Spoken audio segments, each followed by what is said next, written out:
सवाल कौन पूछ रहा है? विनय जी, आप सवाल समझ गए, आप जवाब दे दीजिए बस। अच्छा, पिक्चर कैसी लगी?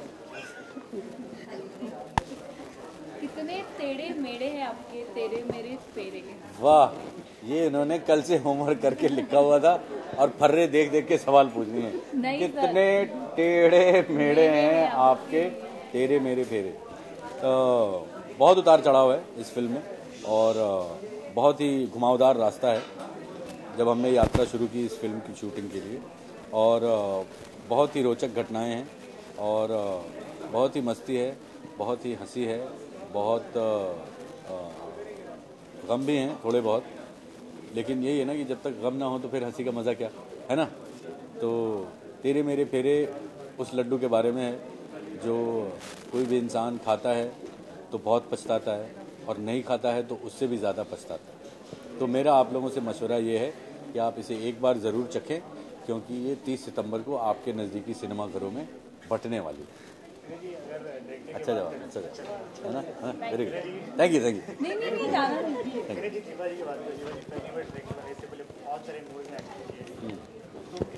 आपको एतराज़ तो नहीं है? हाँ, फिर बोलिए। हाँ, सवाल क्या था? सवाल क्या था आपका? हाँ,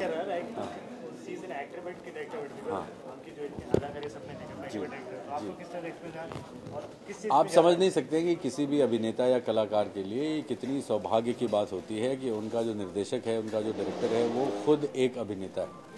तो हमारा काम मतलब 60% पहले ही सरल हो जाता है कि हमें क्या करना है, और सबसे ज़्यादा ऐसी फिल्मों में क्या नहीं करना है बहुत महत्वपूर्ण होता है।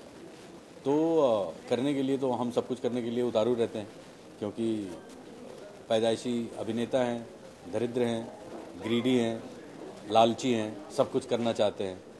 लेकिन एक अच्छे कलाकार को कितने दायरे में रखना चाहिए ये निर्देशक ही बताता है। और दीपा जी का हमारे साथ सेट पे होना और इस बात का हमें निरंतर एहसास दिलाना कि ये यहाँ पे नहीं करना है, हमारे लिए बहुत ही कारगर था।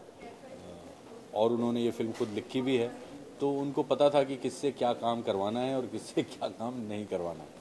तो अक्सर उनके सारे निर्देश मेरे लिए यही होते थे कि ये नहीं करना है ना। हाँ, अच्छा बोला ना जाना। विनय जी, पोस्टर बताता है कि हाथ में बंदूक है और गाल पे चुम्मी है, क्या है ये? जी, जो आपको पोस्टर बता रहा है आप उस पर बिल्कुल विश्वास कीजिए, क्योंकि ऐसा ही है। हाथ में बंदूक है और गाल पे चुम्मी है, लेकिन ये चुम्मी जो है वो बंदूक की वजह से नहीं है ना, लेकिन चुम्मी की वजह से बंदूक ज़रूर हाथ में आ गई है। तो ऐसा ही है कि ये उस इंसान की जद्दोजहद है कि वो बहुत ही आतुर है शादी करने के लिए, लेकिन शादीशुदा लोगों के साथ कुछ वक्त गुजारने के बाद उसे एहसास होता है कि ये बहुत ही गलत विचार है और वो उससे भागना शुरू करता है। और जब वो भागने लगता है तो सारी दुनिया उसे मिलकर वो लड्डू खाने पे मजबूर करना चाहती है। इन्हीं तानों बानों से बुनी हुई है ये कहानी तेरे मेरे फेरे, जो रिलीज़ होने वाली है आपके नज़दीकी सिनेमाघरों में 30 सितंबर। भूलिएगा मत, 30 सितंबर, जहां हम उम्मीद करते हैं कि आप सब परिवार अपने पड़ोसियों के साथ आकर भारी मतों से हमें विजयी बनाएं।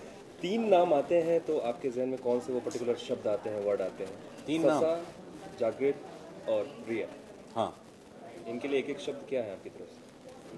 देखिए, रिया जी के लिए एक शब्द कहना सरल नहीं है। वो बहुत ही बेमानी होगा। रिया जी बहुत ही अच्छी कलाकार हैं, बहुत एनर्जेटिक हैं, बहुत नटखट हैं और बहुत ही टैलेंटेड हैं।